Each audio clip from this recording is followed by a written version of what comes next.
Bonjour à tous, on se retrouve aujourd'hui pour une toute nouvelle vidéo, 10 minutes de télé, 10 minutes, 4 sujets médias, 3 minutes environ par sujet pour évoquer toute l'actualité médiatique de la semaine. Cette semaine, on parle de Raphaël de Casabianca qui quitte Rendez-vous en terre inconnue. On parlera également de Europe 1 rappelé à l'ordre pour le pluralisme politique à cause de la nouvelle émission de Cyril Hanouna sur les législatives. Y aura-t-il une nouvelle saison de Secret Story? On fera le point sur toutes les infos qui le laissent penser. Et enfin, que se passe-t-il sur la tournée de la Star Academy? Maladie, différence de traitement, fatigue, vous allez tout savoir sur tout ce qui se passe en ce moment.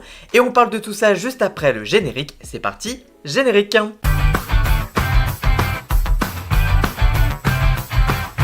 Le timecode de chacun des sujets est à retrouver dans la description ou sur la barre de lecture juste en dessous. Raphaël de Casabianca quitte donc Rendez-vous en terre inconnue. Ce mercredi 19 juin, Raphaël de Casabianca annonce aux Parisiens qu'il ne rempile pas à la tête de Rendez-vous en terre inconnue pour la prochaine saison. Ce programme qu'il incarne depuis 2018 après avoir succédé à Frédéric Lopez.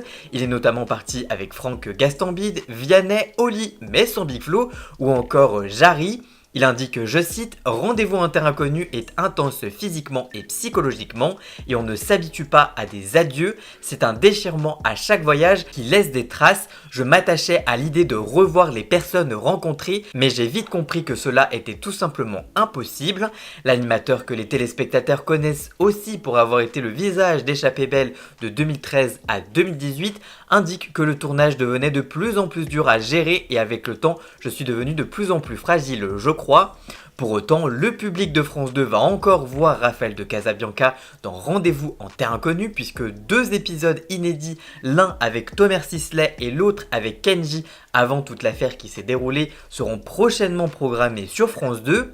Par ailleurs, le baroudeur sera aussi de retour à l'antenne dans le magazine Notaires Inconnus, la déclinaison française de l'émission avec cette fois Inès Reg. De son côté, Raphaël de Casabianca en dit davantage sur les raisons qui l'ont poussé à arrêter l'émission de Rendez-vous en terre inconnue.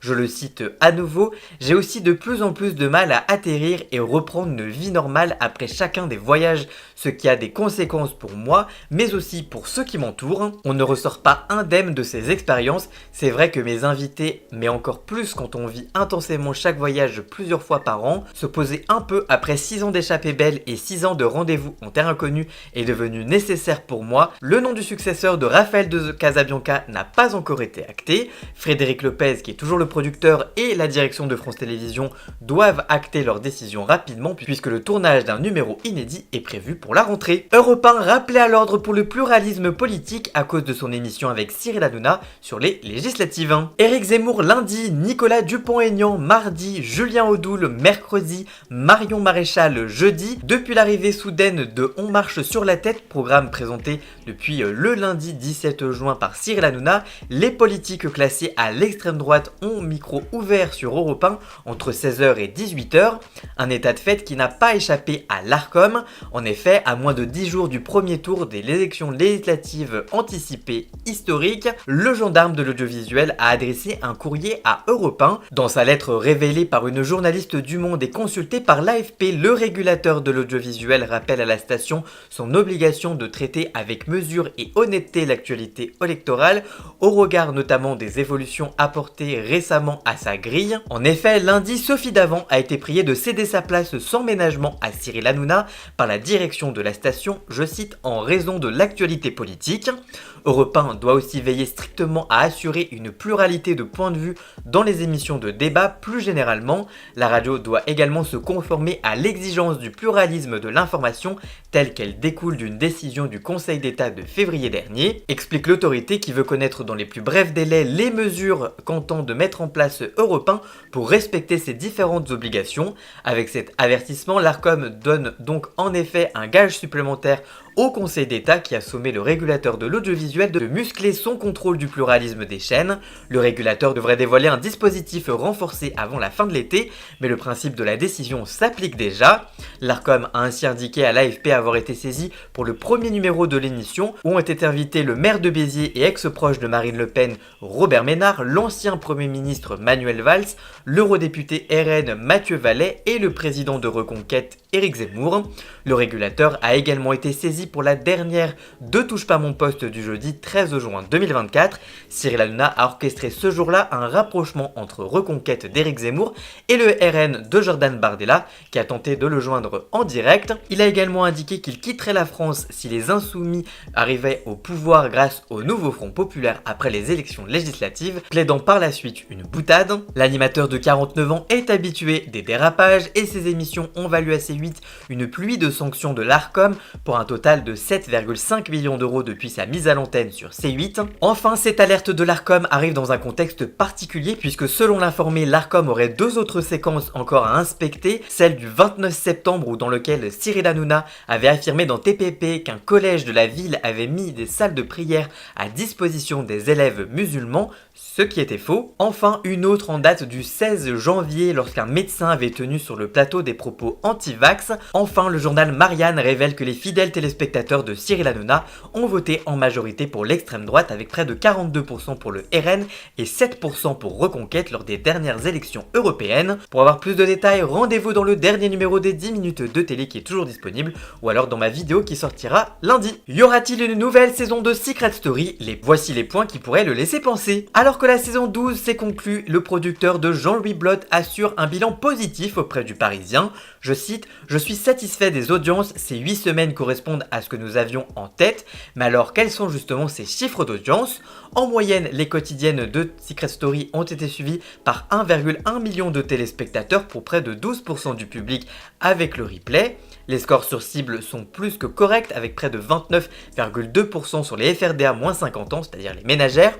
Le programme a généré plus de 13 millions d'heures de stream sur les 53 millions d'heures cumulées au total pendant la période de diffusion du programme. Un véritable carton donc. Si pour l'heure aucune nouvelle saison n'a été signée, la tendance serait donc au vert. D'après le Parisien, TF1 serait enclin à commander une nouvelle saison, sous réserve de s'accorder sur les mauvais points de cette saison avec le producteur et qui ont été pointés du doigt par les fans, parmi lesquels le casting, la non-présence de Prime ou encore le manque de secrets forts ou le manque de missions secrètes intéressantes.